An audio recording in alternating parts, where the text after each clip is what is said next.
तो friends basically बात ये है कि जो फीमेल हैं और वो प्रैक्टिस में आना चाहती हैं और प्रैक्टिस में आना तो चाहती ही हैं, लेकिन फर्स्ट पॉइंट इज़ दैट अगर वो घर की बड़ी बेटी और घर की बड़ी बेटी मीनटू से ऐसी हैं कि उनके ऊपर सही में घर चलाने की रिस्पॉन्सिबिलिटी है। बहुत सारी ऐसी फैमिलीज़ हो जाती हैं जहाँ पर रिस्पॉन्सिबिलिटीज़ लड़कियों के ऊपर भी होती हैं।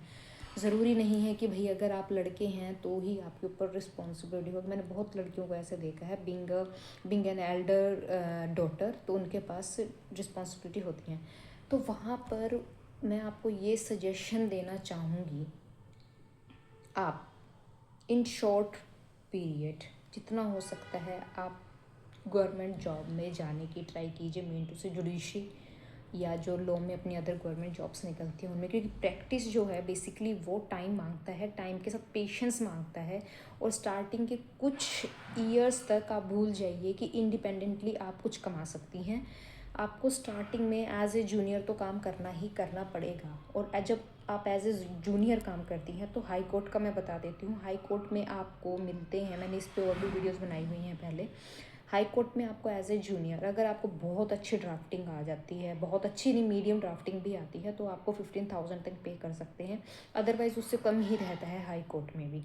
और दूसरी बात ये आ जाती है कि अगर आप मान लीजिए किसी डिस्ट्रिक्ट कोर्ट में प्रैक्टिस करते हैं और डिस्ट्रिक्ट कोर्ट में प्रैक्टिस नहीं करते, तो अगर आप किसी civil court, subdivision court में प्रैक्टिस करते हैं, मीन टू से वहाँ पर आपको कोई भी सीनियर पे नहीं करता है जब तक कि आप उसके अच्छे वेल लोन में या आप कुछ अच्छा उनके लिए नहीं कर रहे हैं उस लेवल पर। ठीक है, तो वहाँ पर कोई ऐसी गारंटी नहीं है कि आपको आपका सीनियर पे करेगा। भाई मैंने तो बहुत कम एडवोकेट्स को अपने जूनियर्स को पे करते हुए देखा है। तो एज ए फ्रेशर भी आप अपने टाइम में इतना इंडिपेंडेंट केसेस लेकर नहीं आ सकते। तो अगर आपके ऊपर रिस्पॉन्सिबिलिटी है तो आप, और लड़की हैं, तो आपको मैं यही सजेशन दूंगी, आप प्रैक्टिस में मत आइए।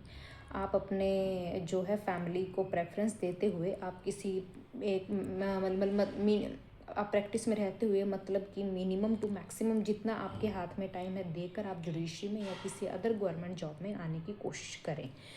सेकंड पॉइंट मेरा ये है, सेकंड पॉइंट मेरा ये आ जाता है कि अगर आप लड़की हैं, लड़कियों का घर वाले शादी के अकॉर्डिंग भी देखते हैं, लेकिन अब ऐसा ट्रेंड नहीं रहा है, शादी का बहुत कम हो गया है। मैं तो अपने साथ अपनी कलीग्स को देखती हूँ हर एज ग्रुप में, जो कि LLB LLM करने के बाद लड़कियों की age group in law profession शुरू हो जाती है शादी की।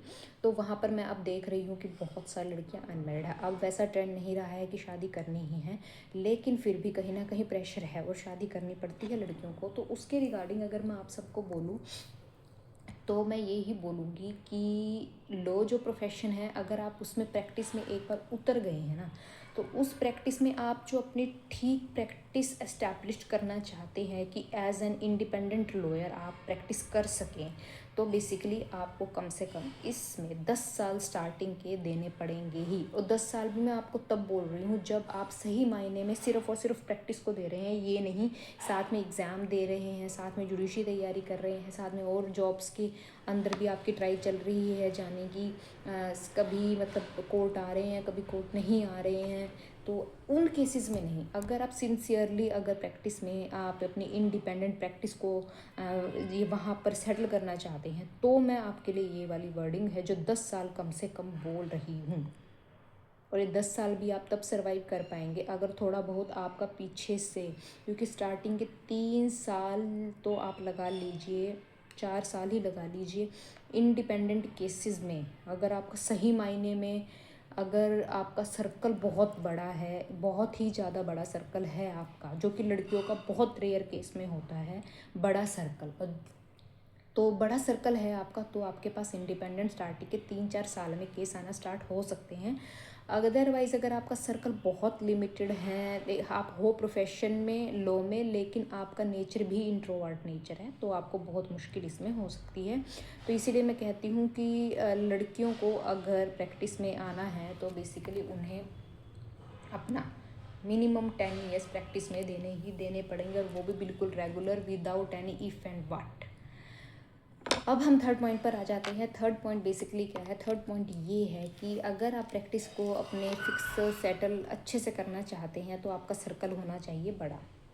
सर्कल बड़ा होने का मतलब ये है जहाँ से ऐसे सोर्सेज की आपके पास केसेस आ सकते हैं, आपके पास काम आ सकता है। तो उसके लिए आपका जो मेन रोल प्ले करता है वो आपका होम टाउन प्ले करता है, अगर आप हाई कोर्ट में हैं तो। अगर आप हाई कोर्ट में नहीं भी हैं, आप जिस भी कोर्ट में प्रैक्टिस कर रहे हैं वहाँ पर आपका जो होम टाउन है वहाँ पर उसका रोल बहुत बड़ा प्ले करता है, क्योंकि बेसिकली हम वहीं पर प्रैक्टिस करते हैं जहाँ पर हमारा होम टाउन होता है। रेयर केस में होता है कि कहीं अपने होम टाउन को छोड़कर कहीं और प्रैक्टिस करने जा रहे हैं, अदरवाइज़ तो हाई कोर्ट में ही प्रैक्टिस करने का रहता है। तो हाई कोर्ट हो चाहे आपका लोकल कोर्ट हो, वहाँ पर अगर आपको अपनी प्रैक्टिस है उसको कंटिन्यू करना है, इस्टेब्लिश करना है, तो आपका जो सर्कल है ना वो बहुत सही होना चाहिए। और सर्कल का मतलब ये नहीं कि बातें मारने के लिए, मिनटू से जो आपके पास काम लेके आ सके, जो आपके पास केसेस को लेकर आ सके, वो सर्कल आपके पास सबसे ज़्यादा होना चाहिए। तो अब आप देख लीजिए कि अगर आपको प्रैक्टिस में आना है, आप लोगों से कितना कम्युनिकेट कर सकते हैं और लोगों से आप कितनी केस के लिए भी हमारे पास काम भेजिए, हमारे पास केसेस भेजिए, किस तरह का सर्कल आपके पास है, आपको वो केसेस अवेलेबल करवा सकते हैं या नहीं करवा सकते हैं। मेन तो से आखिरकार घूम फिर के जो भी सुई अटकती है प्रैक्टिस में वो सर्कल के ऊपर, और ऐसे सर्कल के ऊपर जो आपको प्रैक्टिस अवेलेबल मिनटों से केसेस अवेलेबल करवा सकता है, उसके ऊपर अटक जाती है। और लड़कियों को सबसे बड़ा यहाँ पर लॉस क्या है, लड़कियों का सर्कल लिमिटेड होता है, उन्हें सोच समझ कर सर्कल बनाना पड़ता है, और सर्कल बनाने के चक्कर में उन्हें बहुत ऐसे लोगों से कम्युनिकेट करना पड़ता है जिनके साथ उनके लॉन्ग टर्म के जो रिश्ते हैं वो नहीं चल पाते। रिश्ते का मतलब ये है कि मान लीजिए आपने किसी से किसी काम के लिए बोला और by the passing of the time उस पर्सन का कंडक्ट आपके लिए ठीक नहीं रहता है, तो ऑब्वियसली वहाँ पर आगे कंटिन्यू नहीं करेंगे आप।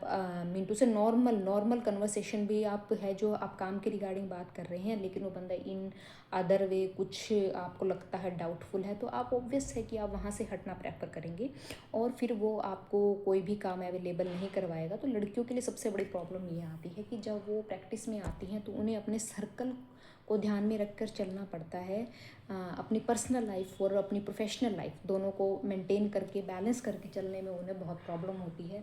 तो अब आप देख ही लीजिए आपका किस तरह का सर्कल है, आपको ग्रो करने में हेल्प कर सकता है या नहीं कर सकता है, और या फिर आपको पीछे खींचने में आपकी हेल्प, मतलब मीनू से आपको हम लॉस देने में बिलीव करता है। तो वो अब आपको देखना है। ये सबसे बड़ा मेन पॉइंट था जो मैं आपको बोल रही हूँ। और अगर आपको ये लगता है कि आप बहुत ही in short span of time आप पैसे कमा लेंगे ना, तो ये आपका सबसे बड़ा मिथ है। 3-4 साल तो आप भूल जाइए एज एन इंडिपेंडेंट लॉयर कि आप पैसे कमा सकते हैं। उसके बाद आपकी स्टार्टिंग हो जाती है पैसे कमाने की, और सबसे मेन फैक्टर मैंने आपको सर्कल वाला बता ही दिया है। और जैसे ही आप अपना कुछ ऐसे केसेस आने स्टार्ट हो जाते हैं कि भाई उनमें आपने बहुत अच्छी परफॉर्मेंस दी है, उसके बाद क्या है ना, कुछ सर्कल का भी ट्रस्ट बढ़ जाता है। भाई सबसे बड़ी बात मैंने अपनी जो पर्सनल लाइफ में भी मतलब कि देखी है, जो लोकल कोर्ट्स होती हैं, मीटू से डिस्ट्रिक्ट कोर्ट हो गई और जो ये सिविल कोर्ट हो गई हैं, यहाँ पर लेडीज़ के ऊपर, लेडी एडवोकेट के ऊपर बहुत कम ट्रस्ट करते हैं, बहुत ही कम ट्रस्ट करते हैं। उन्हें यकीन नहीं होता, कुछ तो क्लाइंट खुद ही कंफर्टेबल नहीं होते हैं लेडी एडवोकेट्स के साथ, तो इसलिए वो लेडी एडवोकेट के पास जाते ही नहीं हैं। उनका वट जो भी रीज़न होता है। कुछ क्या है कि उन्हें ट्रस्ट इशू बहुत होते हैं कि बीइंग ए फीमेल की भी ये अच्छे से हैंडल कर पाएंगी, अगर कोई बड़ा केस है, बड़ा केस ना, उसमें डाउट रहता है उन्हें कि अच्छे से ये हैंडल कर पाएंगे नहीं कर पाएंगे, तो ऐसी बातें हो जाती हैं। तो एक ये मैंने तो खुद अपने लाइफ टाइम में देखा है ऐसा, मिंटू से एक्सपीरियंस अपनी प्रैक्टिस के दौरान, कि फ़ीमेल एडवोकेट्स के पास बड़े केस देने से पहले पार्टी 100 बार सोचती है। तो इसीलिए बोला जाता है कि वकालत में जो लड़कियां होती हैं अपना अच्छा एक लेवल सेटअप नहीं कर पाती हैं, because of the less number of cases provided by the clients and the other trust issues हो सकते हैं, कि बड़े केस हैंडल नहीं कर पाएंगी, like murder, robbery, etcetera like that. और तो इस तरह के कुछ ऐसे पॉइंट्स हैं जो आपको फेस करने पड़ेंगे। इतना समय देने के लिए, इतनी पेशेंस रखने के लिए, और आपको आपकी फैमिली है पीछे से फाइनेंशियली सपोर्ट करने के लिए, और आप अपने शादी वाले फैक्टर को भी बहुत लॉन्ग टर्म के लिए अगर आप इग्नोर कर सकते हैं, एडवोकेट से शादी हो जाती है फिर तो ऑप्सो की सेम प्रोफेशन होने की वजह से कुछ प्रॉब्लम सॉल्व हो सकती हैं और करियर में भी ग्रो हो सकता है जब दोनों मिलकर काम करते हैं। लेकिन अगर ऐसा नहीं है, तो अगर आपके अंदर ऐसा पेशेंस है कि आप शादी को इग्नोर कर सकते हैं, पैसे को इग्नोर कर सकते हैं, टाइम को इग्नोर कर सकते हैं, तो आप इस प्रैक्टिस में आ सकते हैं। अदरवाइज़ आपको बहुत प्रॉब्लम हो सकती है इस प्रैक्टिस में आने के लिए। तो मेरा जो थोड़ा सा मुझे लगा आप लोगों के साथ एक्सपीरियंस को शो करना चाहिए, शेयर करना चाहिए, तो मैंने ट्राई की है शेयर करने की। और बहुत ऐसे पॉइंट्स हैं जो इस वीडियो को अकॉर्डिंग कम ही हैं। वो तो डे टू डे हम सफ़र जो कर रहे हैं, कहीं ना कहीं भी अभी सुप्रीम कोर्ट ने एक सर्वे करवाया था through all courts by female advocates. उन्होंने अपने अपने व्यू देने के लिए बोला था कि भी फीमेल एडवोकेट्स ड्यूरिंग प्रैक्टिस अपना क्या क्या एक्सपीरियंस है वो शेयर करें। उन सब के बाद ही जो by the honourable supreme court 30% reservation in all bar association है जो डिक्लेयर किया गया है कि 30% है जो सीट वो वुमेन के लिए हर बार एसोसिएशन में रहेगी ही रहेगी। तो उसके बाद ये वाला रूल आया है। तो सुप्रीम कोर्ट को भी पता है कि भाई क्या पार्शियलिटी मीन टू से और ये सब कुछ चलता है। तो अगर आपको प्रैक्टिस में आना है, ये वीडियो स्पेसिफिकली उसके लिए थी। होप सो आपको ये वीडियो में भी समझ आए, कुछ हेल्प कर पाए। मैं आपको ये डिमोटिवेट नहीं कर रही हूँ, ये मैं रियलिटी बता रही हूँ। रियलिटी बहुत कम लोग बताते हैं। होप सो आप ये समझें और पूरी हिम्मत के साथ प्रैक्टिस में आएँ, क्योंकि कुछ पाने के लिए काफ़ी टाइम पर कुछ खोना पड़ता है। ज़रूरी नहीं सब खोना पड़ता है, लेकिन कुछ को खोना पड़ता है और अपनी जगह बनानी पड़ती है। तो मेरा मकसद आपको डीमोटिवेट करने का नहीं है, रियलिटी बताने का है कि थोड़ा आप अपने माइंड को उस लेवल पर है जो सेट कर चलें, अलर्ट होकर चलें। Thank you so much for visiting.